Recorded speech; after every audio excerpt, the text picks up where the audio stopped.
All right, in this next video for the quick game course, we are talking concepts. So we are building on the information we already talked about philosophically, quarterback footwork, details specifically, accuracy, those types of things. Now we have a good foundation with the routes. So we are locked in to see exactly how those routes fit together. Some of the more universal concepts in the quick game. We are talking reads, and then in the next video, we'll talk about how some of these concepts potentially fit together to have a few more answers.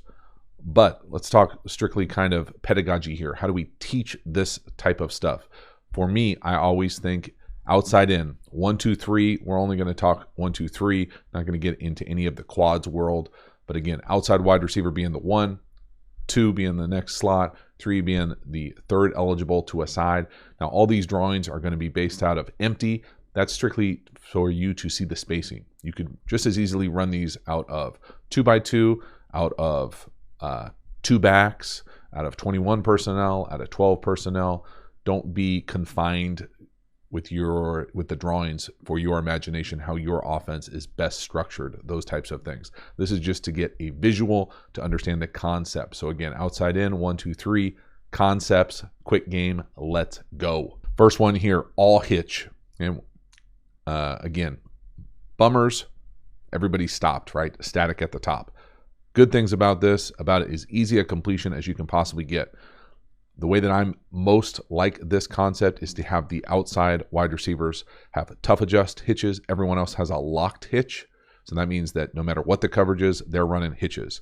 This is usually, the read is usually pick a side based off leverage, matchup, rotation, etc. Whatever looks better pre-snap is the side that you pick.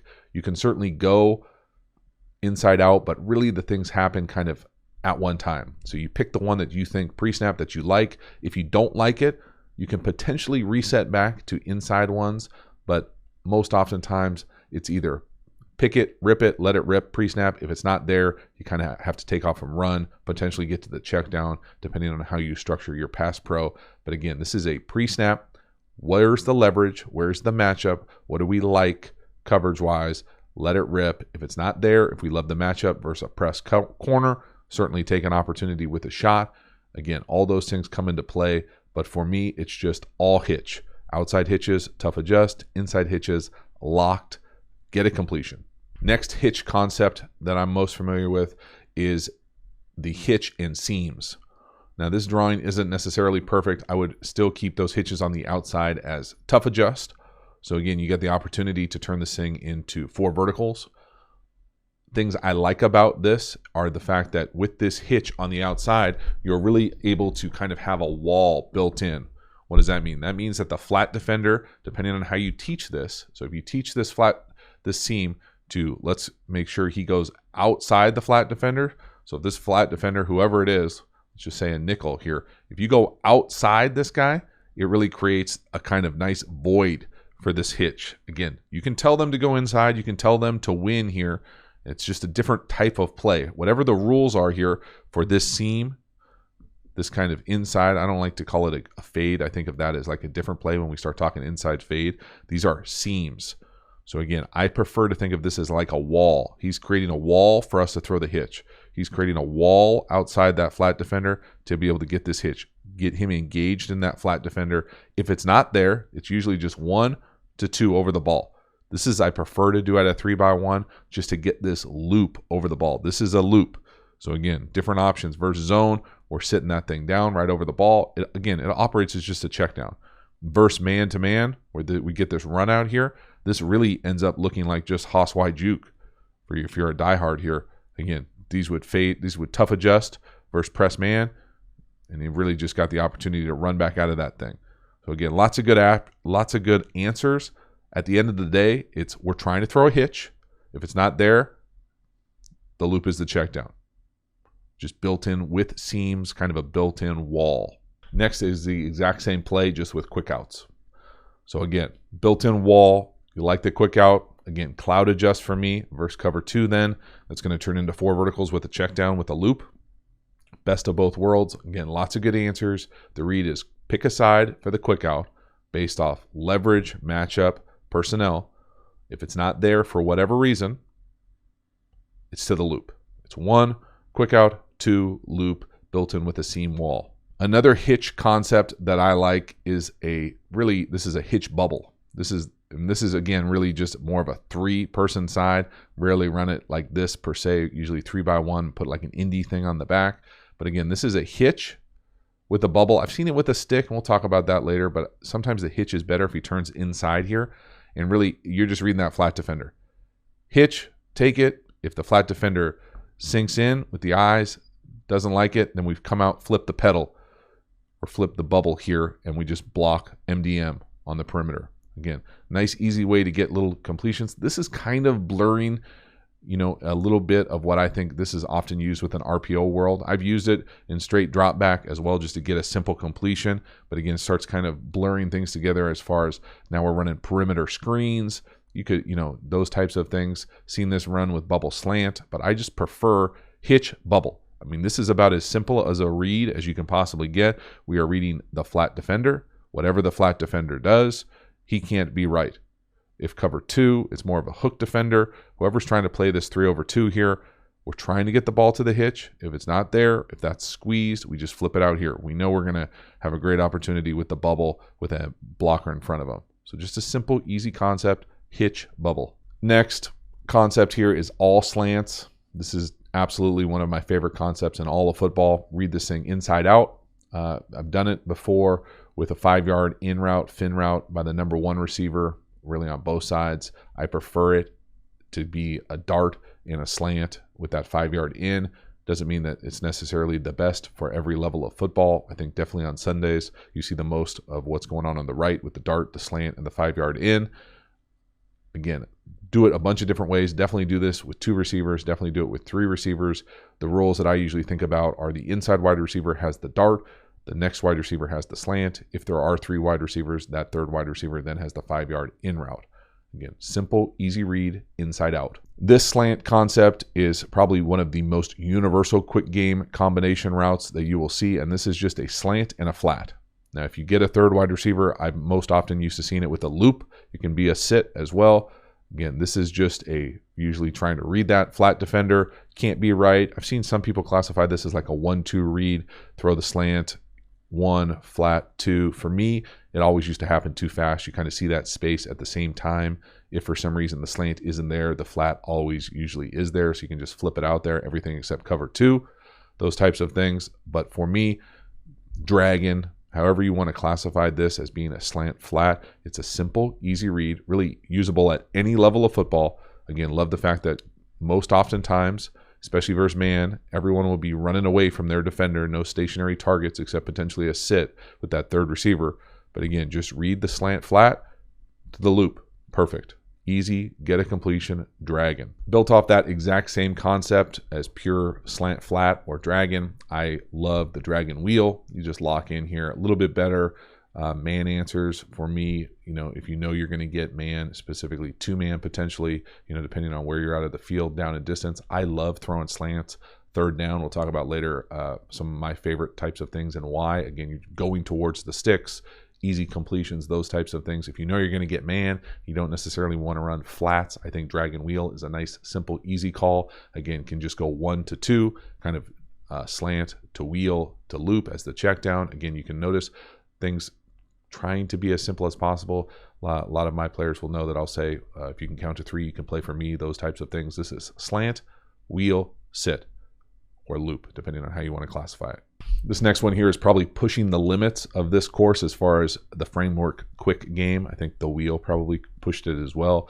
This is kind of pushing it to the limits as far as what I'm used to calling sluggo, slant, go with a wheel. Again, this is essentially, in my mind, spacing-wise, is 4 verticals.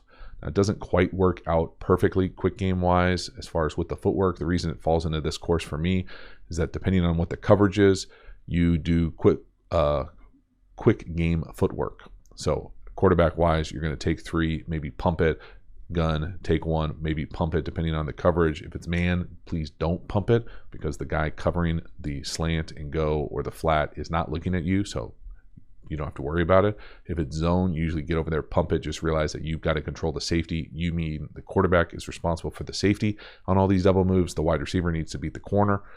And it's, again, great opportunity for shots. Ball comes out a little bit quicker, not quite the same as like a deep 7-step play action shot, but not quite the same as a normal quick game hitch or slant. This is going to take a second, pump, potentially reset back. I'm a big fan of the reset back here on the Sluggo, especially if you're under center. 3, pump, reset back. Now all of a sudden the timing works a lot better. So again, I don't think you have to do that in the gun, but if you're under center, Sunday type game, high level ball where you're playing under center, 3, pump the slant, shuffle back, let it go, or work the wheel. So it's Sluggo, wheel, back down to the sitter loop. Next here, we've got spacing. Everyone's favorite backside combination route. I'm joking. Wink, gun, awkward. Lots of people like this. I say that because I don't necessarily love it. Again, you should probably already know why I don't love it, because people are stationary. They're not moving. Probably doesn't have great answers versus man coverage. Again, you can get a little bit specialized if you let that sit become a loop, but if you let him become a loop, then he kind of runs into the hitch from the number 1 receiver. This spacing to me is a call that used to be really popular with football when there were zone spot droppers. To me, anything that isn't zone spot dropping defense, spacing is not. We got better stuff. But I still think it's important to teach because people run it, and you might run it in your system. We don't. But we could, I guess, if I wanted to just get a 5-yard completion for a tackle. But so that's what it is. It's a sit over the ball. It's a hitch. And then the third eligible usually runs a flat. I don't know if I've ever seen the flat thrown. I think I maybe tried to throw it in a blitz period once before I really understood the concept of spacing, because I didn't play spacing in college. It was definitely introduced to me in the league. But something that a lot of teams have, if your offense has any sort of West Coast roots, you'll probably have spacing in there. Again, for me, usually a backside read, you usually read it from the opposite side across. So it'd be sit to hitch to the check down from the back, or potentially the flat if you like a unicorn quarterback. Here is the stick concept. The stick concept for me is the number 1 receiver has a must outside release go.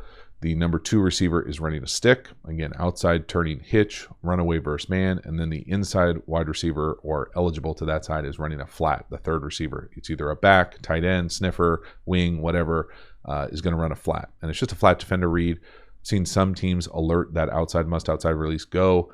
It's not a great alert in my opinion, just because you usually tell them that it's must outside release. Why it's must outside release is because you don't want that corner turning back into the flat or the stick in any type of trap or cover cloud corner out there. So you got to definitely go outside on that release.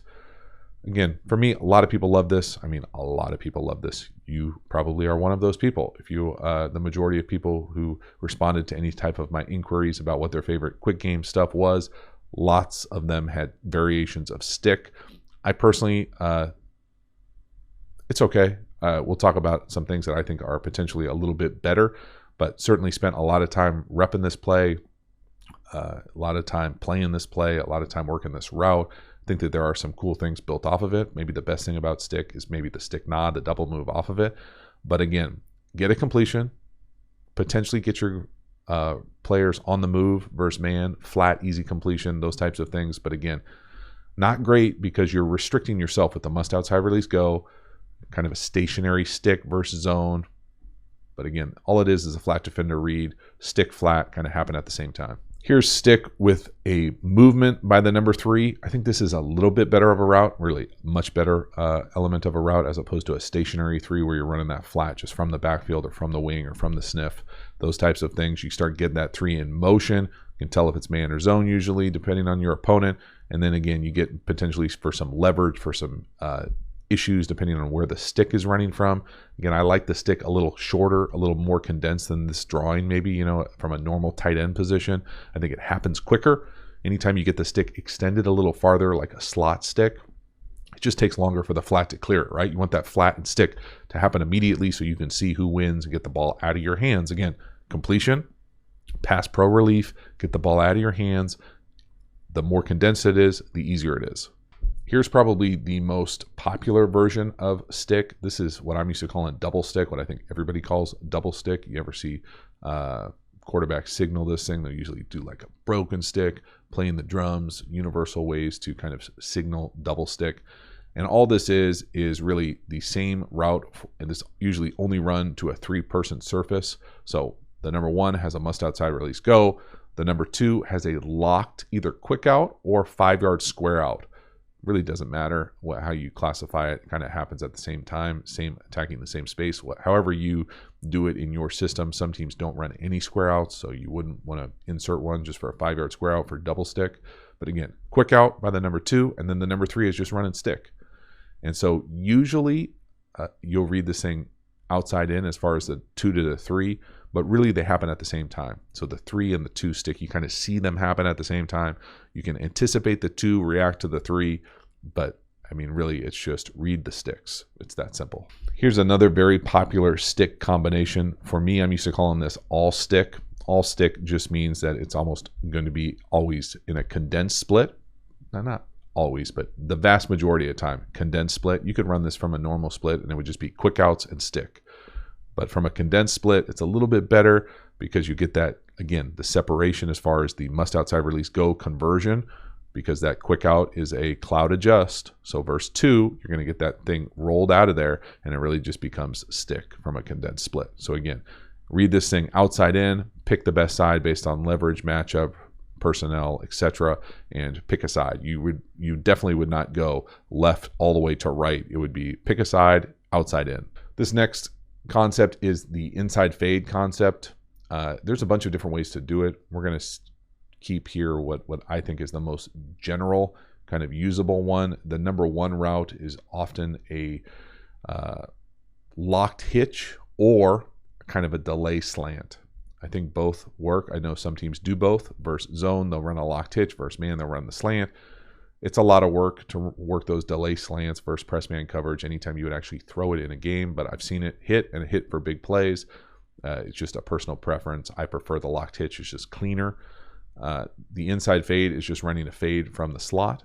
Got a lot more space. That's why it's kind of a cool play, because it's not running a fade from outside where you have kind of a condensed window for the quarterback to drop it in. You have a lot more space. I think LSU really popularized this with Burrow and Joe Brady, but it's been around for a long time. I think it's best when you run it to a 3-person surface. Doesn't mean you have to. You certainly can do it on a 2x2 with locked hitches, inside fade. The reason I think it's better out of a 3x1 surface or a 3-person surface is it's usually run with a stick route. So again, if that inside fade is not there and that locked hitch for whatever reason isn't there, kind of see those things as one, then the stick is usually going to be there. And so the inside fade is most often called for middle field closed man. If you catch zone, sometimes you can rip the locked hitch. The stick is usually a pretty good zone call as well. Find some space with that outside turning hitch. But again, just having multiple answers, I think in 2x2 with only the locked hitch and the inside fade, you're a little bit restricted as far as opportunities versus certain coverages. Again, I prefer the 3-person surface with the stick, just personal preference. Again, lots of teams run this really nice, easy way. Again, the pro is that the inside fade has a lot of space to be able to drop that thing in, a lot more room for air for a quarterback to throw that inside fade. Next here, we've got a little air raid special for all my air raid friends, a little 618 wheel. Love this play. Again, lots of different reasons to like it. This is probably the first quad 4-person surface play concept we're going to talk about. This is really just, to me, a variation of what is really drag and wheel with a stick. I mean, really, I think it's really what it is. Usually run with a glance as opposed to a slant. Again, not paying so much attention to the backside slant or stick or glance or whatever you want to call that route. More the front side of the glance, deep slant with the wheel and then the stick. So the stick being the kind of third wide receiver, he's running the stick, usually with some variation of a 4th eligible. Doesn't have to be, but oftentimes is. The flat, the kind of fast 4 with the wide or the swing, whatever you want to do, bunch of different ways to do it. Again, the reason I think this play is a little bit better than pure drag and wheel or pure stick is because there's an element of pure progression. I think most people read this thing stick with the whatever the flat wide swing is kind of 1, and then glance, slant 2, wheel 3, and it's just kind of an easy 1, 2, 3 progression. Again, takes a little bit more time, kind of falls in that gray area as far as pure quick game, but really is quick game when you work the stick. I think the vast majority of the ball goes to the stick. Again, good answers versus lots of different looks, but now we get a little bit more pure progression-ish type of ball. And again, you can add that backside layer of an individual route. I think most often it's a slant. So if you love that slant backside, take a peek and then work the stick, glance, wheel, those types of things, whether you call it a glance or a slant, I don't really care. It's that kind of deep slant vibe. But again, it's stick with the flat, threaten, and then the deep slant with the wheel. The other reason why I really like this play is because of that wheel really clears up the space. So again, when we're trying to work here, right, we're working here as kind of this element of it. But at the end of the day, this thing is really just cleared out even more because this wheel is clearing out this space, right? It's clearing this out. So now this window is even bigger. So again, oftentimes when you run stick, this guy isn't here, right? Just must outside release go. It's all right. But this is better because it clears out that flat area and it's really 1 to 2 to 3 for a shot all the way down the field if you have enough time. And you get a backside shot depending on what you got back there. So lots of good opportunities here. Air raid special. I love it. 618 wheel. This last one is in there really because the Ravens. I'm not a huge fan of this concept. Certainly played it on a number of different teams. It is what I'm used to calling a go, usually must outside release go with a 5-yard square out. The number 3 depends on what system you're in. If he runs a stick, it's really just double stick to that side. If he runs a loop or sit, it's a little bit more go out to me. Again, really depends on what type of system you're in. The good thing here is that this is about as simple as it gets. This to me is a little JV-ish as far as if you like the go, throw the go. And if you don't like that, throw the slot 5 yards out. And why, again, that's good. It's easier because it's from the slot. You know it's going to be open probably because the go is going to clear it out most often. Just a simple, easy way as opposed to throwing a quick out from the outside wide receiver. Farther throw, bad things can happen if you miss inside, all those types of things. Again, easy, simplicity. There's elements to know why you would like this depending on what your quarterback can handle, what you can handle as far as the throw, all those types of things. But for me, there are a lot better ways to attack the flat or attack balls down the field. But again, important to throw it in there. Lots of different ways to have lots of different concepts. This is by no means the full spectrum of every single quick game you can ever get. But I do think that this is the vast majority of the pure quick game that you will see at just about every level at every program. You'll see these concepts on Sundays. You'll see these concepts Saturdays, high-level ball, all the divisions of college football. You'll see these across Friday nights across the states. You'll see these Pop Warner flag football games. Quick game, slants, hitches, quick outs, sticks, flats, wheels, all sorts of the same different ways to construct this. In the next video, we're talking about how we put these concepts together, how we combo them up to really play at a high level and understand where the ball should go based on a bunch of different coverages, the fun stuff. I will see you next time. Thanks for hanging. So in short, these concepts really are grouped together to give you answers to certain looks. And so we talked concepts this time. Really, they're half-field concepts. In the next video, we will put these half-field concepts together, kind of combining them to provide a more robust kind of answer toolkit to know where we should go with the ball based on certain looks, certain coverages, certain leverages, all those types of things. So really putting the quick game together in the next video. Excited to get through all the way to this point, right? Talked philosophy, talked quarterback details, talked routes. Now we've got the combinations, concepts together. The next video, we're combining them, putting them together, starting to really play these plays.